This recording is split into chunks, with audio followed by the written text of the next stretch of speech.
कहते हैं कि आईने के उस पार एक दूसरी दुनिया छुपी होती है जो आमतौर पर कभी हमें नज़र नहीं आती, या वो हमारी नज़रों के सामने होती है लेकिन हमें उसे देख नहीं पाते। दादी कहती थी आईने की दुनिया के पीछे अतृप्त आत्माओं का घर होता है, लेकिन ये बात कितनी सच है या फिर महज बचपन में सुनी कुछ कहानियाँ हैं।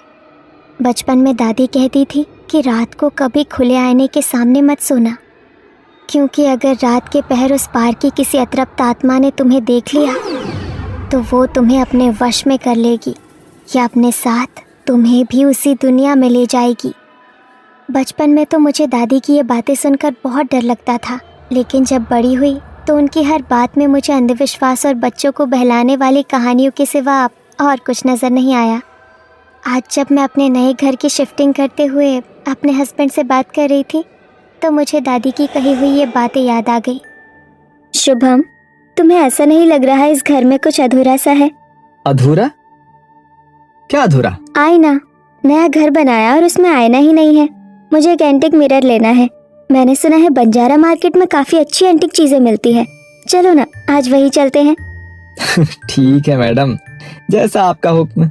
नीति शुभम के साथ बंजारा मार्केट गई। पूरे मार्केट में खूबसूरत एंटिक सामान की भरमार थी। नीति ने काफी सारी दुकानों पर कई सारे आईने देखे, लेकिन जैसा आईना उसे चाहिए था वो उसे कहीं भी नहीं मिल रहा था। उफ यार, मैंने तो सुना था यहाँ पर सब कुछ बहुत ही अच्छा मिलता है, लेकिन जैसा आईना मुझे चाहिए वैसा कहीं नहीं है। नीति ने तो इतना कहा ही था कि तभी एक बंजारन अचानक उसके सामने आकर खड़ी हो गई। आईना चाहिए ना छोरी तने? हमारे साथ चल, इतना सुंदर आईना है हमारे पास। तू देख लेगी ना तो तने देखते ही पसंद आ जाएगा। अरे सोच के रही है, चल। नीति और शुभम उस बंजारन के साथ उसकी दुकान पर आए, लेकिन वहां का माहौल कुछ अलग था। दुकान के अंदर बुझी बुझी रोशनी और अगरबत्ती की एक अजीब सी गंध थी। तुम्हें कुछ अजीब सा नहीं लग रहा है यहाँ पर? अरे अभी थोड़ी देर पहले अगरबत्ती जलाई थी तो उसी की वजह से ये धुआं हो गया है। ये देख छोरी, तेरा आईना कति तेरे जैसा खूबसूरत। आईना तो बहुत सुंदर है, मुझे बिल्कुल ऐसा ही आईना चाहिए था। मैं जानू हूँ छोरी, और यो आईना मैंने थारे लिए ही संभाल के रखा था। मेरे लिए ही संभाल के रखा था से आपका क्या मतलब है? मैं तो आपसे पहली बार मिली हूँ, आप तो मुझे जानती भी नहीं है। सब कुछ जानने के लिए मिलना जरूरी नहीं होता छोरी, और मेरे कहने का ये मतलब है कि मैंने यो आईना किसी ऐसी छोरी के लिए संभाल के रखा था जिसके परिवार में खुशी आने वाली हो। तेरे पेट को देख के ही मैं समझ गई थी कि थारे भीतर नन्ही सी जान पल रही है। जब म्हारे को म्हारा बच्चा होने वाला था ना, तब म्हारी सास ने मने यो दिया था, और जब म्हारी बेटी को बालक होने वाला था तो मैंने यो उसे दिया था, पर वो बेचारी बच्चे को जन्म देने से पहले ही चल बसी। अब म्हारा तो इस दुनिया में कोई है ना, तो तू गर्व से है तो तू इसे ले जा। नहीं, मुझे नहीं चाहिए। चलो शुभम, आगे चलते हैं। अरे क्या हो गया छोरी, ले जाना। सुबह से हमारी बोनी भी ना हुई है, तेरा बहुत बहुत एहसान हो जाएगा छोरी। अच्छा ठीक है, दे दीजिए। नीति का आईना लेने का मन तो नहीं था, लेकिन उसने बंजारन का मन रखने के लिए वो आईना खरीद लिया। मगर उसका मन कुछ बेचैन सा हो गया। उसने बंजारा मार्केट से कुछ और शॉपिंग भी नहीं की और सीधी घर वापस आ गई। इतना बड़ा आईना मैं ऊपर कैसे लेकर जाऊंगा यार, कहीं टूट न जाए। नहीं, रहने दो, तुम इसे नीचे स्टोर रूम में रख दो, बाद में इसे ऊपर रख लेंगे। क्या यार, सुबह तो तुम हल्ला मचा रही थी कि ऊपर आईना नहीं है, और अब जब आ गया तो कह रही हो कि स्टोर रूम में रख दो। ठीक है, जैसी तुम्हारी मर्जी। शुभम ने आईने को नीचे स्टोर रूम में रख दिया। नीति शुभम के साथ फर्स्ट फ्लोर पर चली गई, लेकिन उसका ध्यान बार बार आईने की तरफ ही जा रहा था। उसके दिमाग में बंजारन की कही हुई बातें बार बार घूम रही थी। अरे क्या हुआ, कहाँ खो गई? तुम्हें उस बंजारन की बातें कुछ अजीब नहीं लगी शुभम? मतलब उसे कैसे पता लगा कि मैं प्रेग्नेंट हूँ? और उसकी बेटी की कहानी? अरे इसमें इतना सोचने वाली कोई बात नहीं नीति, अरे पुरानी औरतों को अक्सर देखकर ही सब पता लग जाता है। और रही बात उसकी बेटी की कहानी की, तो उसने तुम्हें प्रेग्नेंट देखा तो अपना दुख तुम्हारे साथ बांट लिया। कल मुझे जल्दी ऑफिस के लिए निकलना है, तो मैं सोने जा रहा हूँ। शुभम नीति को समझा कर सो गया, लेकिन नीति उन बातों को मानने को तैयार नहीं थी। जैसे तैसे करके देर रात उसे नींद आई। सुबह सूरज की किरणें उसके चेहरे पर पड़ी तो उसकी आंखें खुली, लेकिन आंखें खुलते ही वो बुरी तरह डर गई। वो आईना ठीक उसके बिस्तर के सामने रखा था, लेकिन आईने के अंदर उसे किसी की परछाई दिखाई दी, जैसे किसी ने उसे आईने के अंदर से झांक कर देखा और फिर भागता हुआ कहीं गायब हो गया। वो हाफ कर उठी। शुभम, शुभम। अरे क्या हो गया नीति? अरे तुम इतनी घबराई हुई क्यों हो? अरे इस तरह चिल्ला क्यों रही हो? ये आईना यहाँ कैसे आया? मैंने आंखें खोली और सामने आईने में देखा तो ऐसा लगा जैसे आईने के उस पार से किसी ने मुझे देखा और फिर कहीं गायब हो गया। सुबह उठते ही सामने आईना देखोगी तो भ्रम तो हो ही जाएगा ना। और ये आईना मैं इसलिए ऊपर लेकर आया हूँ क्योंकि नीचे स्टोर रूम में चूहों ने हड़कंप मचाया हुआ है। तुमने जो लैंप स्टोर में रखा था ना, वो तो उन्होंने तोड़ दिया। अब आईना ना तोड़ दे, इसलिए शंभू के साथ मिलकर मैं इसे ऊपर लेकर आ गया। और हाँ, अब तुम उठी गई हो तो मेरे लिए नाश्ता बना दो ना प्लीज। नीति ने शुभम के लिए नाश्ता बनाया। थोड़ी देर बाद शुभम ऑफिस के लिए निकल गया। नहा धोकर नीति घर के मंदिर में दिया जलाने गई, लेकिन लाख कोशिश करने के बाद भी वो दिया नहीं जला। अरे ये दिया जल क्यों नहीं रहा है? नीति ने फिर से माचिस जलाई, लेकिन इस बार मंदिर में रखे कपूर ने आग पकड़ ली और लकड़ी के मंदिर में भी आग लग गई। नीति ने पानी डालकर आग बुझाई, लेकिन आधा मंदिर जल चुका था। पता नहीं कल से क्या हो रहा है, अचानक मंदिर भी जल गया।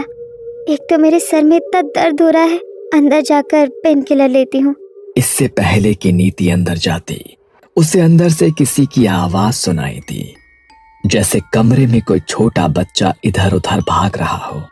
उसने जल्दी से कमरे की तरफ जाकर कमरे का दरवाजा खोला तो उसे लगा मानो कोई परछाई उसके बिस्तर के पास से दौड़ती हुई उसी आईने के अंदर समा गई।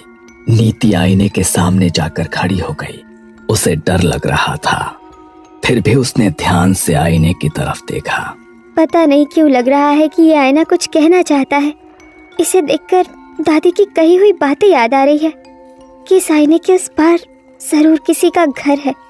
नीति ने यह कहते हुए आईने को हाथ लगाया। आईने के ऊपर सीधी तरफ एक अजीब सा निशान बना हुआ था। नीति का हाथ जैसे ही उस निशान पर लगा, नीति को एक जोरदार झटका लगा। नीति ने अपना सर पकड़ा और वापस बिस्तर पर जाकर लेट गई। उसकी प्रेगनेंसी का 3रा महीना चल रहा था। रात को उसके पास शुभम का कॉल आया। हेलो नीति, यार यहाँ पर बस वालों ने स्ट्राइक कर दी है और कोई कैब भी यहाँ पर आने को तैयार नहीं है। आज रात लगता है मुझे यहीं पर रुकना पड़ेगा। तुम प्लीज मैनेज कर लेना, ठीक है? ओके। नीति पहले ही डरी हुई थी, लेकिन उसने डर को शुभम के सामने जाहिर नहीं होने दिया। वो चादर ओढ़कर अपने बिस्तर पर आंखें बंद करके लेट गई। घड़ी में रात के 12 बज गए थे, लेकिन अभी तक उसे नींद नहीं आई थी। थोड़ी देर बाद उसकी हल्की आंख लग गई, लेकिन तभी उसके कानों में किसी की फुसफुसाहट की आवाज पड़ी, जैसे कोई छोटा बच्चा बड़ी ही भयानक आवाज में कोई राइम गाता हुआ उसके पास आ रहा हो। Twinkle, twinkle, little star, how I wonder what you are. तभी उसकी नजर सामने आईने पर पड़ी और आईने के अंदर का भयानक दृश्य देखकर नीति की रूह कांप गई। आईने में एक बेहद भयानक छोटा बच्चा उसे दिखाई दिया। उसने अपने हाथों से अपनी गर्दन को मरोड़कर तोड़ दिया और अपनी गर्दन अपने हाथों में लिए नीति की तरफ बढ़ने लगा। डर के मारे नीति का पूरा शरीर पसीने से भीग गया। वो जोर से चिल्लाई और उसने रूम की लाइट्स ऑन कर दी, लेकिन लाइट ऑन ही नहीं हुई। नीति ने एसी की तरफ देखा तो वो भी बंद था। लगता है लाइट चली गई है। और दादी ठीक कहती थी, बिस्तर के आगे कभी भी आईना नहीं रखना चाहिए। आईना बिस्तर के सामने से हटा देती हूँ। बहुत अजीब अजीब भ्रम हो रहे हैं इससे मुझे। नीति अपने बिस्तर से उठकर आईने की तरफ गई। उसने दोनों हाथों से आईना पकड़ा और उसे दूसरी तरफ रखने की कोशिश करने लगी, लेकिन आईना उससे हिल ही नहीं रहा था, जैसे वो खुद ही उसके बिस्तर के सामने से कहीं जाना ही नहीं चाहता था। नीति ने 2-3 बार कोशिश की, लेकिन तभी अचानक आसमान से जोरदार बिजली कड़की और जैसे ही वो रोशनी आईने के ऊपर पड़ी तो आईने के अंदर का नजारा देखकर नीति की रूह कांप गई। आईने में एक बुरी तरह जख्मी औरत दिखाई दे रही थी, जो गर्भ से थी, जिसका चेहरा घूंघट से ढका हुआ था, और उसके साथ एक बच्चा जिसका पूरा शरीर जख्मों से छलनी हो चुका था और कपड़े खून से भरे हुए थे। लेकिन जब नीति ने ध्यान से देखा तो उस बच्चे का सिर नहीं था। उसने अपने सर को अपने हाथों में पकड़ा हुआ था, जो बेहद ही भयानक तरीके से मुस्कुरा रहा था। तभी दोबारा से बिजली कड़की और इस बार आईने पर रोशनी पड़ी तो आईने के भीतर कुछ भी नहीं था। नीति ने राहत की सांस ली, लेकिन जैसे ही वो पीछे मुड़ी तो वही औरत और उसका सर कटा बच्चा उसके सामने खड़ा हुआ था।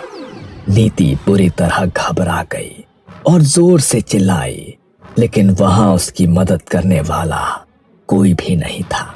उन दोनों ने कसकर नीति के हाथ को पकड़ लिया। नीति खुद को बचाने के लिए छटपटाई और जोर जोर से चिल्लाने लगी।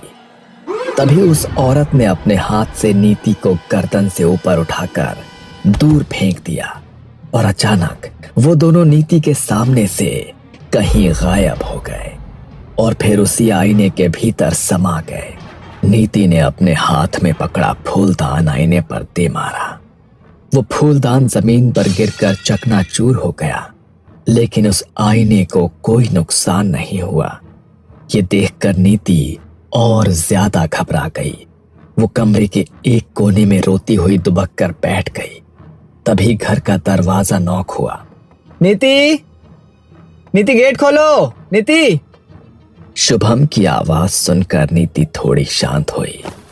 नीति दरवाजा खोलने के लिए बाहर की तरफ दौड़ी, लेकिन तभी पीछे से किसी ने नीति के पैरों को पकड़ लिया और उसे पेट के बल गिरा दिया। नीति जोर से चिल्लाई, नीति, नीति क्या हुआ तुम्हें? नीति! नीति पूरी जान लगाकर उस हाथ से अपना पीछा छुड़ाने की कोशिश कर रही थी, लेकिन वो हाथ अपने नाखूनों की पकड़ उसके पैर पर बनाए हुए था। नीति हिम्मत करके आगे बढ़ी तो उस हाथ ने उसके पैर के मांस को नोच डाला, लेकिन अपने पेट पर हाथ रखकर जल्दी से वो कमरे से बाहर भागी। उसके पैर से खून बह रहा था। उसने बाहर जाकर दरवाजा खोला, लेकिन सामने शुभम नहीं था। शुभम, देखो, तुम मुझे डराने के लिए छुप गए हो ना, तो प्लीज ऐसा मत करो, मेरे सामने आ जाओ। नीति ने बार बार शुभम का नाम लेकर आवाज लगाई, लेकिन वहां पर कोई नहीं था। वापस कमरे में जाने की नीति की हिम्मत नहीं हो रही थी। उसने लैंडलाइन से शुभम के पास कॉल किया। हेलो, तुम अभी घर आए थे ना शुभम? तुम दरवाजा खटखटा रहे थे ना, तुम कहाँ पर हो? क्या? अरे शाम को तुम्हें बताया तो था मैंने कि बसेस की स्ट्राइक है, मैं इसलिए घर नहीं आ सकता। क्या? तो फिर दरवाजा खटखटाकर तुम्हारी आवाज में कौन बोल रहा था? Twinkle, twinkle, little star, how I wonder what you are. नीति के कानों में फिर से बच्चे की वही भयानक आवाज पड़ी और अचानक कॉल भी डिस्कनेक्ट हो गई। हेलो शुभम।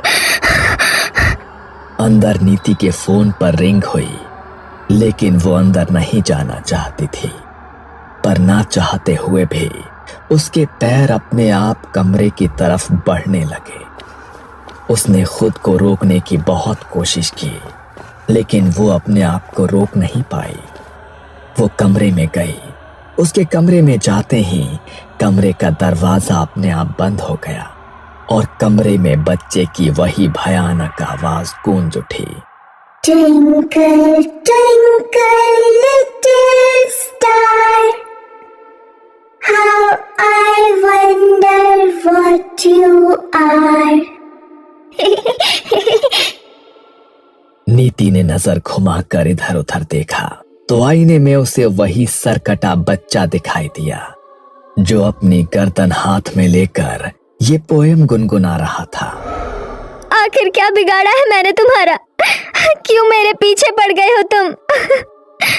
नीति के इतना कहते ही कमरे में एक जोरदार चीख गूंजी, लेकिन वो चीख उस बच्चे की नहीं बल्कि उस औरत की थी।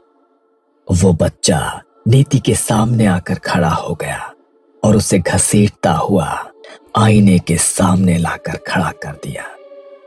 आईने के अंदर वही घायल औरत थी। उसने अपने चेहरे पर घूंघट लिया हुआ था। उसने जैसे ही अपना घूंघट हटाया तो नीति की जान सूख कर उसके हलक में अटक गई। तुम?